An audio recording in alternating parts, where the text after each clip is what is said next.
The 34th episode of Do You Speak Geek is dedicated to the memory, and we will honor writer-editor Dennis J. O'Neil, also known as Denny to his friends. Famed for writing superhero icons such as Batman, Green Lantern, the Justice League, and the X-Men. Mr. O'Neil died in his sleep Thursday night at the age of 81. O'Neil may be best known for his collaborations with legendary artist Neil Adams. The duo helped dramatically revamp the Batman line in the aftermath of the 1966 TV series, returning the Caped Crusader and his villains to their darker roots and introducing pivotal new characters like Ra's al Ghul, Talia al Ghul, and Dr. Leslie Tompkins. O'Neil also had a major impact on the comics industry as an editor, presiding over Frank Miller's legendary Daredevil series, and later serving as group editor on the Batman line from 1986 to the year 2000. During this period, O'Neil oversaw a number of seminal storylines like the death of the second Robin, Jason Todd, Batman's defeat by Bane in Nightfall, and the massive No Man's Land crossover. O'Neil continued to write during this period, penning a critically acclaimed revamp of The Question with artist Dennis Cohen and co-creating the anti-hero vigilante known as Azrael. Dennis, you will be missed.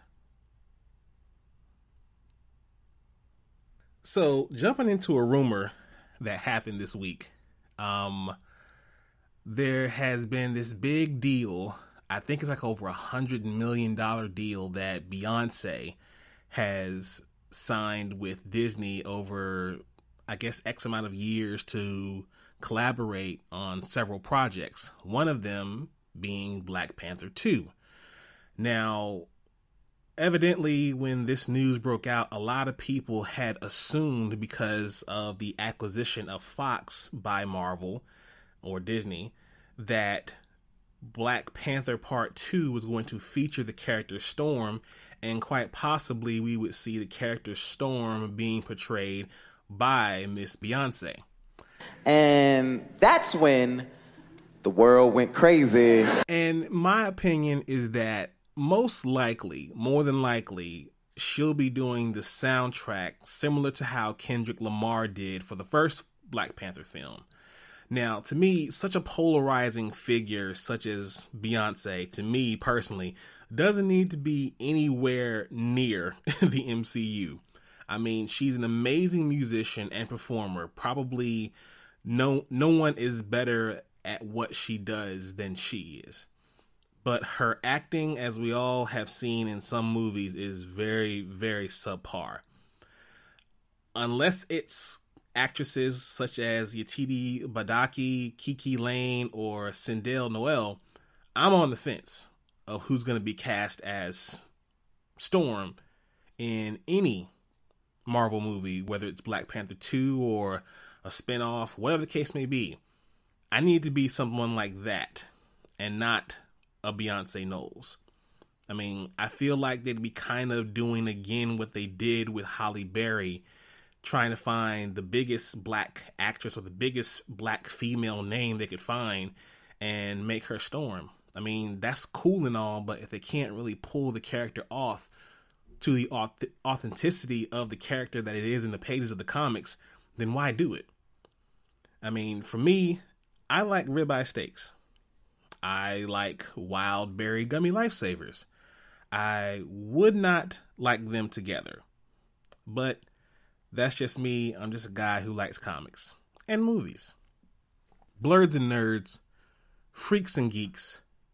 This is Do You Speak Geek, episode 34.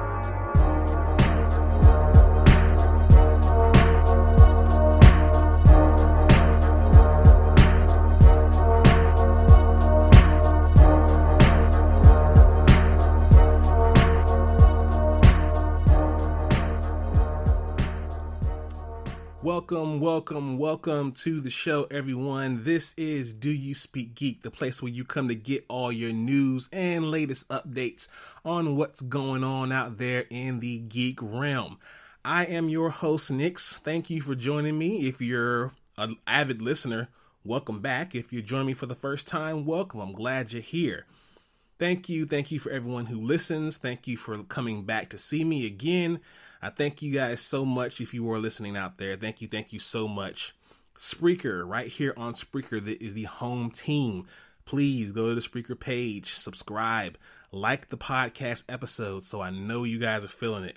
But if you don't go to Spreaker and you have another app, you can go to Apple Podcast or Google Podcast. You can even go to Spotify, iHeartRadio, Castbox, and a number of other podcast applications where you can listen to Do You Speak Geek. Please also follow us on social medias. That is Facebook at DYSG Media, Twitter at _ Do You Speak Geek, and Instagram at Do You Speak Geek.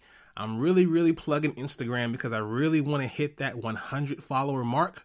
That way we can do this giveaway. You guys saw the video that me and Donovan did when we did our Hulk versus Broly episode of First Friday Fights. Please subscribe to that channel as well on the YouTube. The Dono and Daddy Show is where you can see it. Subscribe, like, hit that bell for all notifications, and leave your comments. Please go and get on that Instagram so we can hit that 100 follower mark and do this giveaway. I got 5 pops sitting here collecting dust. I want to give them to someone. So if you're out there, please hit that Instagram page so we can go ahead and get that 100 followers and do this giveaway. And also, doyouspeakgeek.com is coming. Well, people, you saw the thumbnail. You have been paying attention. You have been seeing what's going on. Let's speak geek. Suit up. I wanna be the very best. Talk nerdy to me.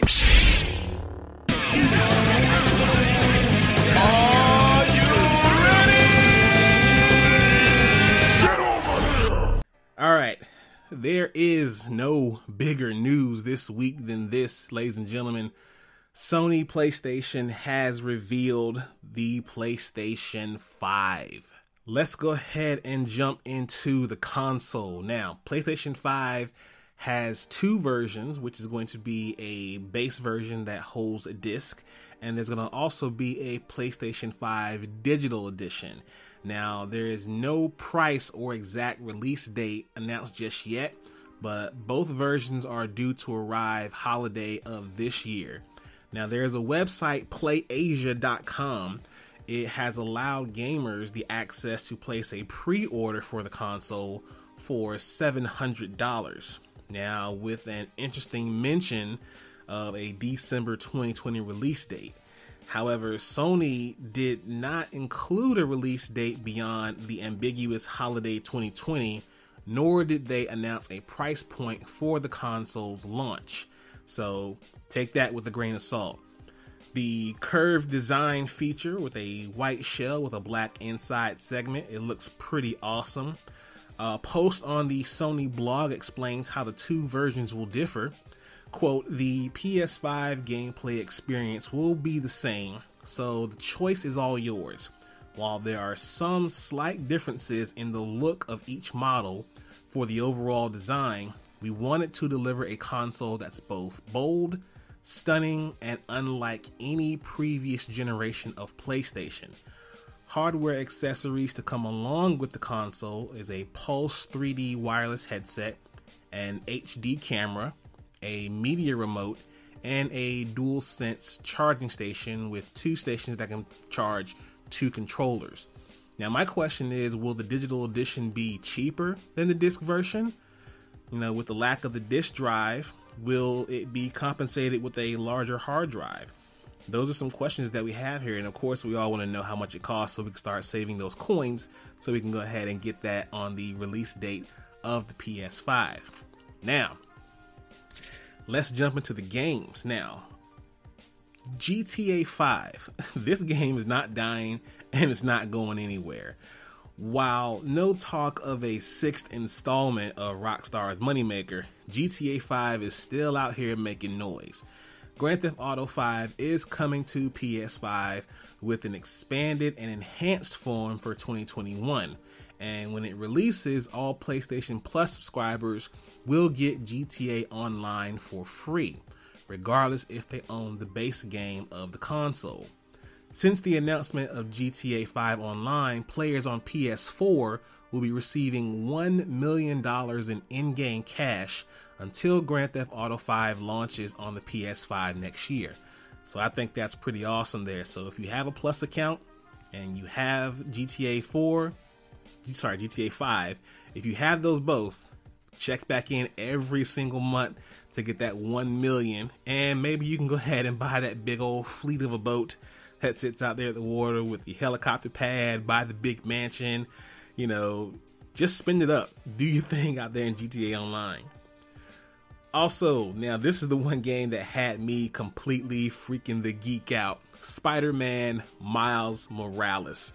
It is not a sequel, it is a follow-up to Spider-Man on PS4, so therefore it's more like an expansion, kind of like they did with Uncharted 4 and then Uncharted, I believe it was called Lost Legacy, yeah.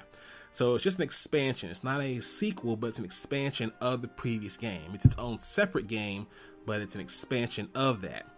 That's going to be coming out sometime this holiday season, so it's going to be a launch title, I presume. Horizon 2 Forbidden West. A cinematic trailer made the reveal, complete with Aloy riding a robot horse-type creature, swimming through what appeared to be the remnants of a flooded San Francisco and climbing icy peaks. That game also doesn't have a release date, so we're going to be on the lookout for that one because that's going to be a very, very big title on PS5. Ratchet & Clank Rift Apart. A brand new entry in the Ratchet & Clank series was revealed, showing what appeared to be gameplay of the heroes jumping through portals to other dimensions before being split up. Now, Insomniac Games said players will be able to jump from planet to planet almost instantly, and are also implementing ray trace reflections on Clank's head. So that ray tracing that's going to be involved with the hardware is going to be awesome to see here as we go through the game.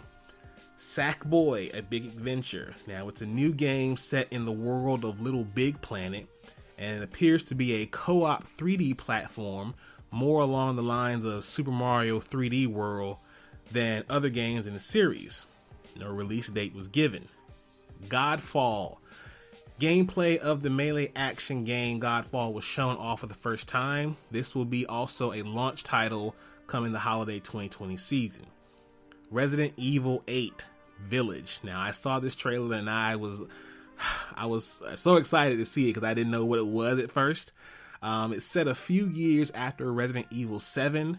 We return to Ethan and Mia, who now live free from their past nightmares, until tragedy happens, of course. Chris Redfield turns up in their life to drag Ethan into a new nightmarish situation, once again experienced via the first-person perspective from Res 7.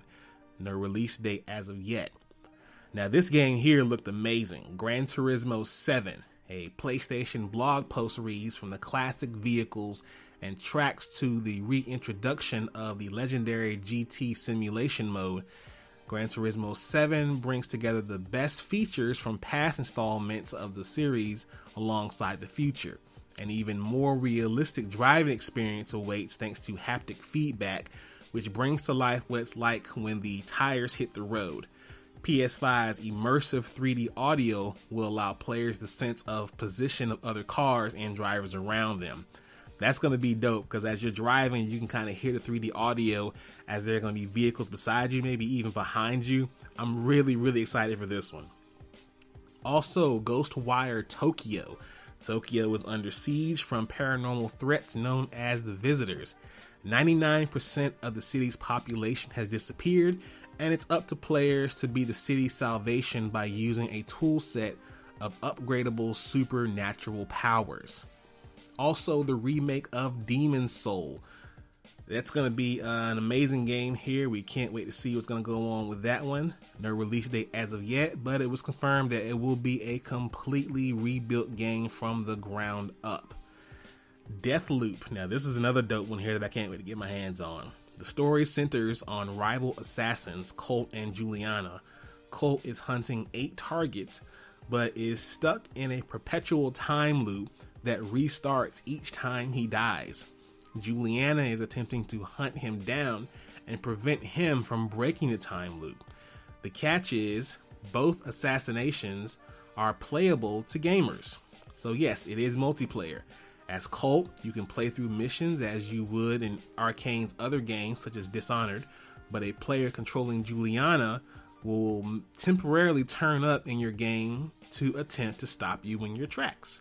So I think that's going to be a very interesting game there to see how that plays out online. Now this one's interesting to me personally only because of the title. If anyone knows me personally, they know my wife's name is Kina. There's a game called Kina Bridge of Spirits. It's a 3D action adventure game from developer Ember Labs, and it's showing off gameplay as its lead character fighting through a forest area with magic. No release date at this time, but it was confirmed that it will be a PlayStation 5 console exclusive. So I'm probably going to be getting that one just off GP. Also, we have Astro's Playroom. Now, this is a throwback to the days of when a game came with the console. Just purchasing the PS5 now will give you this full game. It will be preloaded on every PS5, and it's a new game in the series that seems to show off features of the DualSense controller. So it's kind of just giving you an idea of what the controller can do with this game here. Man, PS5. Overall, I'm excited for it. I definitely need to know how much it's going to cost, because I need to know if I'm buying one for myself or 2 for myself and 1 for Dono. Most likely I'm only getting 1 for right now. But yeah, PS5, it looks great. It looks like a wireless router, but I'm still going to get it anyway. It's going to be an amazing time. I cannot wait for the holiday season and to get down on some Spider-Man, get down on some Demon Souls. It's going to be fun. Let's jump into my favorite segment of the show, Source Wall. Man, you come right out of a comic book. Behold the Source Wall. Can you read, my son? Well, that depends. There is nothing wrong with reading a story and looking at the pictures. All right, the pull list this week, we got Legion of Superheroes 6. Meet the latest crop of Legionnaires. Gold Lantern, Monster Boy, Dr. Fate. Each a new face in the DC universe, each with dark secrets, and each with a reason to be part of the Legion's goal to bring the values of the Age of Heroes to the 31st century. And one of them has a surprising connection to John Kent, aka Superboy. All of this and the tensions between the United Planets and the Legion of Superheroes have gone public. The future of the DC universe continues to unfold. It's a good one here. We got the Gold Lantern, dope book, check it out. Also, we have Adventure Man #1. In this wildly affordable triple-length first issue, revisit how the legend of the greatest pulp hero of all, Adventure Man, ended in a heartbreaking cliffhanger with our hero facing execution at the vile hands of his ultra nemesis, Baron Bizarre, on the eve of the Macrab apocalypse. Or did it? 80 years after his apparent demise, single mother Claire and her adventure fan son Tommy seem to be the only 2 people alive that remember the thrilling Adventure Man sagas. But from that memory burns the spark of resurrection where his story ended. Her story begins here. Good book, by the way. I was skeptical, but this is a good one. Also, we got Batman #92. The greatest heist in history is underway in Gotham City, courtesy of the mysterious crime master known as the Designer. Batman knows what he needs to do, but in order to stop the plot, he must first escape the most ingenious death trap the Riddler has ever devised. Also, if you want to check this one out for another reason, we finally get to see the Joker's ex and the Joker's new boo, Punchline, go head to head. Finally, we have Daredevil number 20. This is part 2 of the Inferno storyline. The streets of Hell's Kitchen are burning as all hell breaks loose. In the chaos, Matt Murdock must discover what it means to be Daredevil. In Sourcewall news, new Iron Man trailer. No, this is not within the MCU. This September, Tony Stark will be coming back to basics and putting the man back in Iron Man with the #1 issue, a new comic series from acclaimed writer and producer Christopher Cantwell and popular artist Cafu. The team will be bringing Marvel readers a new Age of Iron, including an all-new suit of armor designed by the legendary Alex Ross. It seems Marvel is aiming to bring Tony Stark and his Iron Man persona back to the pages with all of the elements which made him popular in the first place.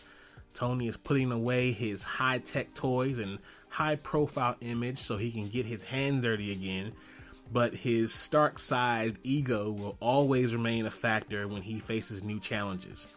Quote, "Life isn't always that simple. Something that old friends and frustrating foes are quick to point out," the synopsis teases.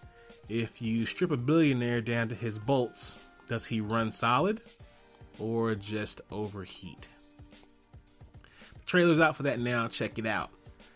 Now, DC also reveals a first look at DCeased sequel, Dead Planet. One of the biggest surprises of 2019 happened to be DC's anti-life equation saga, DCeased. And now, writer Tom Taylor is teaming with artist Trevor Hairsline, Stefano Gaudino, and Gigi Bassadini to deliver the much-anticipated sequel series, Dead Planet. From the official description, we learn that a distress call is what brings the heroes of Earth 2 back to Earth. After the events of the original series, those heroes look a bit different, as Damian Wayne has taken over the role of Batman, John Kent has become Superman, and Cassie Sandsmark has become the new Wonder Woman. From the cover, it seems that they will be navigating their falling planet alongside John Constantine and Swamp Thing, but they have their hands full even before they even get to Earth. So this is going to be an interesting book. Tom Taylor always brings it. I have no doubts that this sequel to DCeased will be nothing short of amazing. Let's jump into Watch This. Watch this, y'all. Thunder! Thunder! Thunder! Lannister always pays his debts. Whoa, dude. I am the villain of the story. Now, we're going to kick off Watch This with the Bill and Ted Face the Music trailer. I thought it was hilarious. Am I going to go see it opening day? We'll see, but we will have our eyes and ears tuned to this one. I'm thinking about seeing it opening day, but when is opening day going to be with all the theaters still closing and opening shortly and opening slowly? And if there are no movies in the theaters, who's going to go see this movie in the first place? But we'll see what happens. Another rumor we have here in Watch This, Vanessa Morgan rumored to be in talks to replace Ruby Rose. Now, Vanessa Morgan, who currently plays Tony Topaz on Riverdale, is rumored to be one of the actors in contention to replace Ruby Rose as the title lead on Batwoman. Recently, Morgan criticized Riverdale's treatment of its black characters, tweeting that she is the only black series regular and that she is also the lowest paid. Quote from her tweet, "Tired of how black people are portrayed in the media, tired of us being portrayed as thugs, dangerous, or angry, scary people. Tired of us also being used as sidekick, non-dimensional characters to our white leads, or only used in the ads for diversity, but not actually in the show." Now, on the show, Morgan plays a bisexual character on Riverdale and has been in a relationship with Cherry Blossom almost from the beginning of her time on screen. There seems to be a sense among the fans for the LGBTQ character handled pretty well on Riverdale. Now, with the displeasure of playing second fiddle and already being in the good graces of the LGBTQ community, I personally think she'll be a great fit for Batwoman. I mean, come on, check her look out. I mean, I think she'd be dope as a superhero. So if she gets cast, whether she gets cast or not, I'm going to watch Batwoman. But if she's cast, I'm definitely going to be watching Batwoman next season. Wonder Woman 84, delayed again, along with other films. Now, Wonder Woman 84 has been pushed from its mid-August release date and will now open on October 2nd, after Warner Brothers Studio on Friday shifted the Christopher Nolan-directed Tenet from July 17th to July 31st. Previously set for December 13th before moving up 6 weeks to November 1st, Warner Brothers appeared to settle on a summer 2020 slot that would have put director Patty Jenkins' DC Comics movie some 6 weeks ahead of Tenet. After moving Wonder Woman 84 to June 5th, the studio delayed the tentpole again, this time to August 14th amid worldwide theater closures and delays due to the coronavirus pandemic. The way they're moving these movies around, I think they really should start considering moving these to video on demand.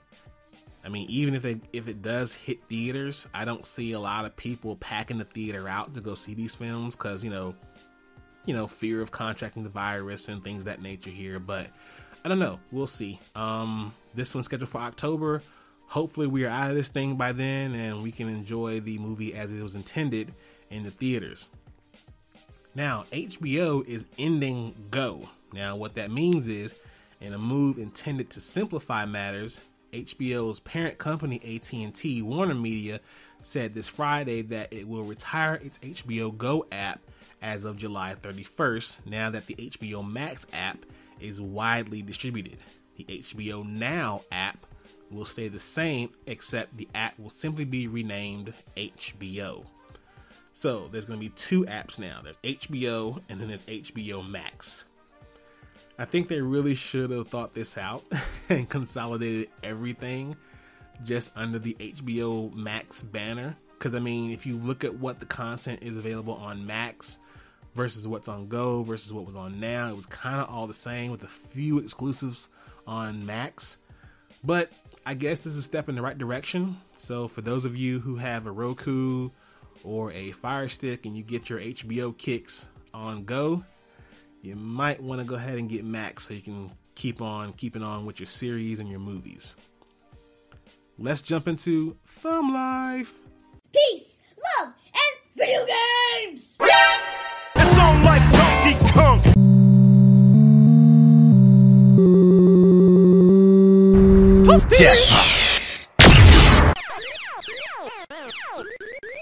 That man is playing Galaga.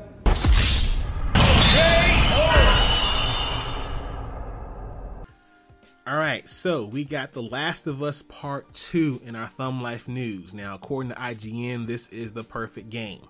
The Last of Us Part 2 is a masterpiece worthy of its predecessor.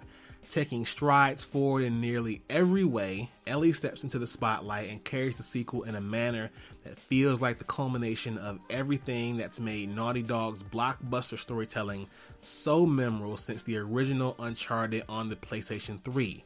It delivers a layered, emotionally charging story on top of stealth and action gameplay that improves the first game's mechanics while integrating a bit more of Uncharted's greater mobility and action. But while Part 2 is a thrilling adventure, it still makes time for a stunning, nuanced exploration of the strength and fragility of the human spirit.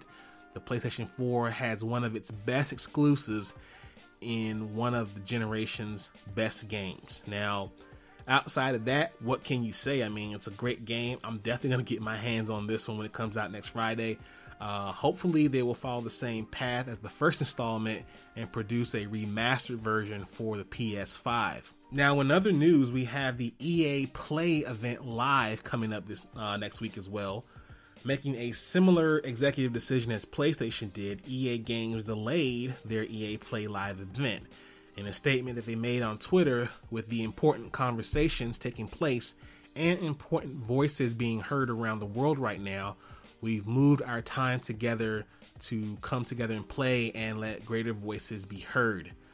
The event scheduled is for June 18th at 4 p.m. Pacific, 7 p.m. Eastern. Similar to the PlayStation event, you can watch on some of their blog spots and also their social medias and their YouTube page. It is not yet confirmed what games will be delivered during the EA Play Live event. However, fans can expect announcements from the company's biggest titles, including details of the highly anticipated sports simulation video games such as FIFA 21 and Madden 21 for the PC, current gen console, and next gen systems like the PS5 and the Xbox Series X. Other game updates that might be revealed during the showcase include The Sims, Battlefield, Star Wars Battlefront, and Need for Speed. Also expect more details on previously announced games such as the latest installment of Dragon Age, which was first previewed at the Game Awards 2018. The highly rumored remasters of the Mass Effect and Dead Space trilogies could also be on EA Play's lineup. Be on the lookout for that conference as well. I'm definitely going to be watching. I know my wife's going to be watching because she's a huge Sims fan, so they're definitely going to give us something there. Also, Arcade 1UP's upcoming game cabinets. Now, Arcade 1 revealed its upcoming wave of classic game cabinets as part of IGN's Digital Week, and there's something for every old school player in the lineup. The offerings include Marvel vs. Capcom, X-Men vs. Street Fighter, Miss Pac-Man, Marvel Pinball, and Big Buck Hunter. Now, these cabinets or these huge arcade style consoles are going to have multiple games within one of the cabinets. So if you were to purchase the Marvel vs. Capcom Clash of Superheroes, you're going to get that game. You're going to get Street Fighter vs. X-Men, Marvel Superheroes War of the Gems, and you're going to also get Marvel Superheroes vs. Street Fighter. Now, if you purchase the X-Men vs. Street Fighter cabinet, you'll get X-Men vs. Street Fighter, Marvel vs. Capcom Clash of Heroes, X-Men Children of the Atom, and you'll get X-Men Mutant Apocalypse. The Miss Pac-Man cabinet also includes Galaxian, Pac-Mania, and Pac-Man Plus. Marvel Pinball stands out that it puts Zen Studios' digital game in a physical table. It'll include haptic feedback and up to 10 preloaded licensed titles. The Big Buck Hunter cabinet will be Arcade 1UP's first to include light guns, and it'll come with Big Buck Hunter Pro, Big Buck Hunter Pro Open Season, Big Buck Safari, and Big Buck Safari Outback. The company plans to release all of them during the holiday 2020 season, and it's confirmed by CNET via email that they'll cost somewhere between $400 and $500 a piece, a jump from their usual $300. The pricing of the pinball machine still remains unclear. So I say out there, if you got the space in your house and you got the bread, go ahead and get a couple of these, man. It definitely makes for a good time if you're just chilling at home by yourself, something to do, or you got a big party and you got gamers coming through. Give them something to do. Now, we got some other news here. Not really good news, but it's gotta talk about it anyway. The Flash star Hartley Sawyer fired over offensive tweets. Now, as we all know, Hartley Sawyer had been fired from the CW's popular show The Flash after several racist and misogynistic tweets from a few years ago, and they were brought to the surface. The tweets are mainly from 2012 and 2014, and they were brought to the surface. People saw them. Hartley will not be returning to the show for season 7. This is a statement from the CW producers, Greg Berlatini, and the showrunner Eric Wallace. This is per the Hollywood Reporter. In regards to Mr. Sawyer's post on social media, we do not tolerate derogatory remarks that target any race, ethnicity, national origin, gender, or sexual orientation. Such remarks are anti-ethical to our values and policies, which strive and evolve to promote a safe, inclusive, and productive environment in our workforce. After the May 30th release, the tweets had surfaced online, and Sawyer took to Instagram to issue an apology. We won't get into what things he said, but I mean, you gotta know, man, you live in this day and age. anything and everything you say is gonna be fingerprinted forever, and it's gonna come back to bite you eventually. So just watch what you say online, people. I mean, it really isn't worth it to come back and really destroy you or your whole livelihood in the end. So with that said, I'm gonna get out of here. Thank you all so much for joining me. Thank you for listening. Please come check out our new Instagram page. Not the new Instagram page, but check out the Instagram page. Just so you can see what we got going on, people. Please follow that so we can get that 100 follower mark and get this giveaway going. Follow us on the social medias. Check out our YouTube page. Be sure to follow and like this podcast. Subscribe to it. We need the subscribers and likes up. As always, live to play to win to live. I speak geek. Do you speak geek?